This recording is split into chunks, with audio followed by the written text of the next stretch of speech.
Rushi kuq dhe pjeshka që si vend origjine ka në Greqinë rezultuan të ngarkuar me pesticide, të cilat shkaktojnë probleme të mëdha shëndetësore. Sipas analizave laboratorike, rushi kishte mbi normë të preparatit bujqësor fungicid propamokarb, që fermerët e përdorin kundra kalbëzimit, ndërsa pjeshka rezultoi e spërkatur me helmin e ndaluar fosmet, insekticid ky që përdoret për të luftuar dëmtuesit e frutit. Ende nuk është e qartë se sa është sasia që kanë konsumuar qytetarët shqiptar nga 18 ton fruta të rrezikshme që u futën në vendin ton para një jave. Pjeshka greke jo vetëm që është helmuese për trupin e njeriut, por mbi të gjitha ajo sjell efekte të rënda kronike. Fosmet hoq nga qarkullimi i Bashkimit Evropian në vitin 2021, sepse ai konsiderohej si kimikati që zhvillon sëmundjet kancerogjene.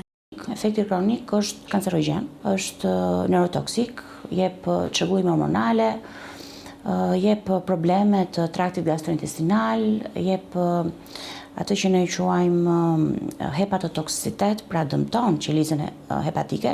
Hepatiti hepatik është dëmtimi i mëlçisë ose shkatrimi i mëlçisë në mënyrë të pakuptueshme.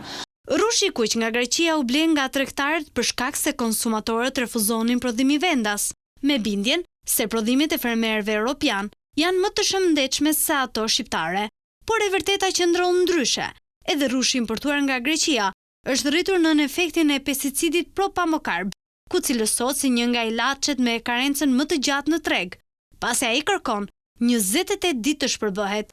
Efekti i tij është shkatërrimi i biomës së zorrëve dhe një pacient që nuk ka një zorë funksionale, sipas mjekës toksikologe Suela Xhufi, shoqërohet edhe me sëmundje të shëndetit mendor, si ankthi dhe depresioni, por fungicidi propamokarb nuk dëmton vetëm sistemin nervor, pasi ai sjell edhe probleme të mëdha hormonale.